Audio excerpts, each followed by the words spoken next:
hermoso para mi libro. Y él va a hacer la presentación ahora. Gracias.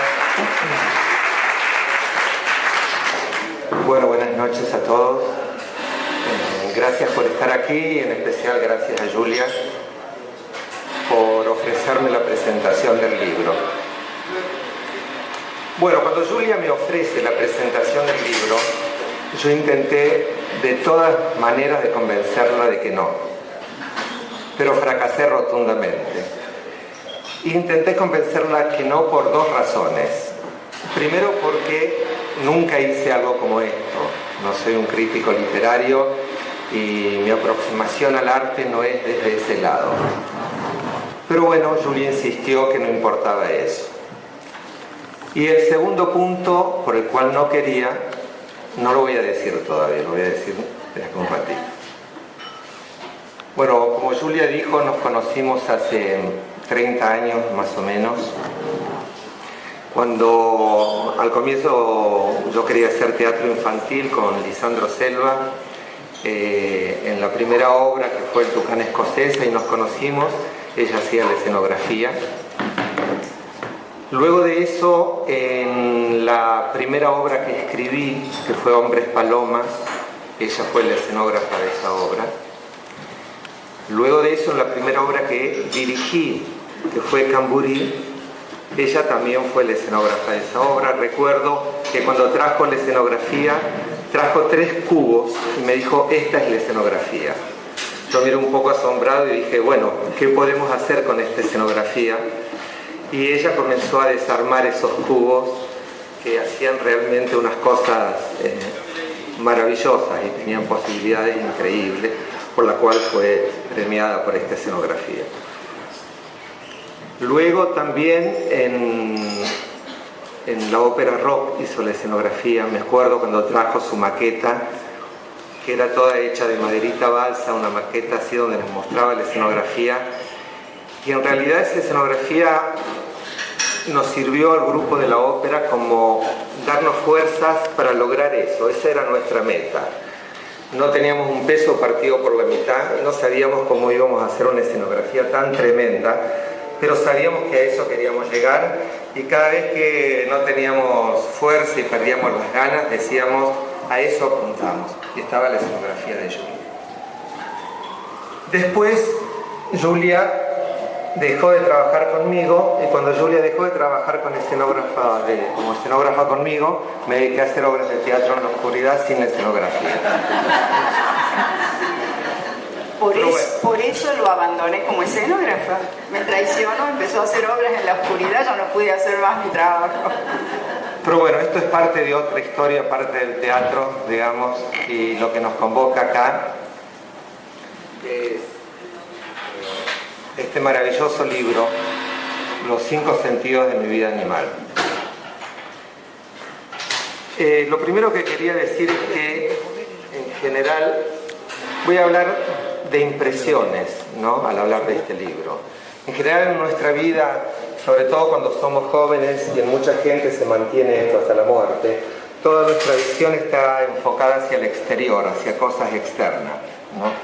Nos interesa tener un buen trabajo, nos interesa tener dinero, nos interesa tener fama, tener orgullo, o este tipo de cosas con las cuales nos relacionamos todos los días. Y es muy difícil cambiar esta óptica. Es muy difícil mirar un poquito hacia adentro.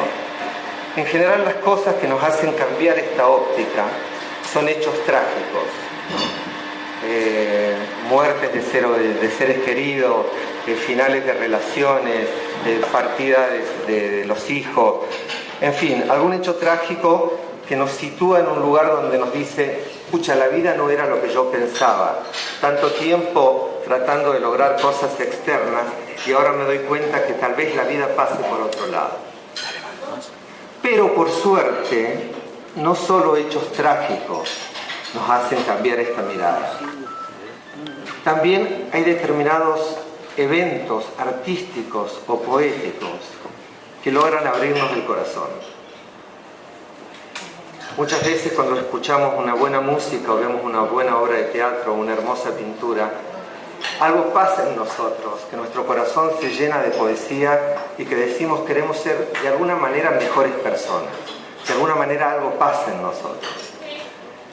Este tipo de cosas, este tipo de sucesos provocó en mí este libro. En realidad, y no porque sea Julia ni porque me toque la tarea de presentarlo, voy a decir una cosa por otra, pero hay cuentos que me emocionaron hasta las lágrimas. Por ejemplo, no sé si todos leyeron el libro o no, pero voy a hacer algunas referencias ahora a los cuentos. El primer cuento, que se llama La cita,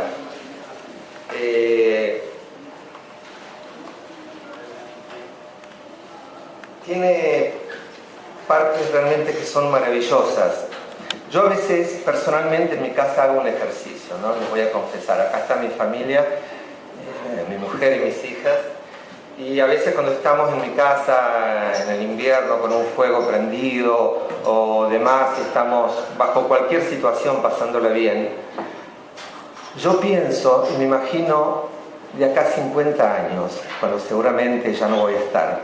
Y me imagino a alguna de mis hijas volviendo a esa casa, después de haber hecho su vida, viendo el hogar, viendo la casa, viendo el sillón o el sitio donde nos juntábamos. Y en mí, ese pequeño ejercicio provoca una conmoción. La misma conmoción que provoca este cuento, La cita. Cuando ella, por ejemplo, relata que estaba junto a su hermana, bueno, no sé si es ella o no es ella, no importa, pero cuando está Estrella con Georgette y están escuchando los relatos fantásticos del padre, y de repente la madre los interrumpe con esas castañas que está haciendo al horno. Entonces todo esto se da en el marco de un cuento que ella vuelve a esa casa después de muchísimos años, a la casa de su infancia, y está en ese lugar, cierra los ojos e imagina esta situación. Entonces dice, cuando vuelve a la realidad por cualquier acontecimiento que pasa, ella dice, se llenó mi alma de pena y de amor, ¿sí? Y es lo mismo que provoca en mí este tipo de ejercicio. Y también la unión de estas dos palabras produjo en mi intelecto una cosa muy interesante, porque muchas veces en nosotros nuestra alma está cargada de pena, ¿sí? Por distintas cosas. Pero cuando el amor interviene en la pena ya no es pena, se transforma en poesía, ¿sí? La pena se destruye y cobra otra dimensión. De igual manera, en este mismo cuento, por ejemplo, cuando este objeto misterioso que Estrella quiere abrir esta caja, donde lo enfrenta a una realidad inmensa, ese objeto misterioso también provocó distintas movilizaciones en mí. Y lo que me llevó a pensar es que en realidad ese objeto misterioso, esa foto que está ahí, el misterio por ahí de la vida, cómo todos nosotros estamos interrelacionados de alguna manera, ¿sí? A veces nos miramos a la cara como si fuera la primera vez que nos vemos, pero en el fondo tal vez estamos relacionándonos hace mucho tiempo, o nuestra vida nos va a conducir a un sendero en común. Por ejemplo, con ella en 30 años no nos hemos visto muchas veces y hoy estamos acá con muchas caras conocidas del teatro, del arte, y otra vez estamos juntos. Y este objeto misterioso que después, en realidad este objeto misterioso es la foto del hombre que amó a su madre, y este objeto misterioso lo lleva hacia el hombre que va a ser el amor tal vez de su vida. Me pareció realmente fantástico e increíble.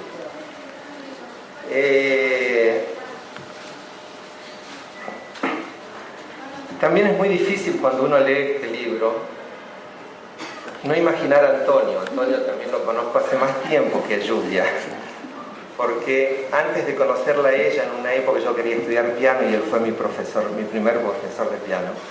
Es muy difícil no imaginarlo la noche que estaba tocando el maravilloso Imagine de John Lennon, ¿sí?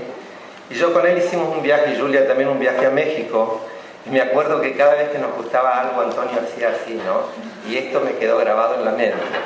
Y me lo imagino a él tocando Imagine por primera vez frente a Julia y diciendo interiormente cómo la seduje, cuando en realidad ella ya había decidido que Antonio iba a ser su marido, ¿no?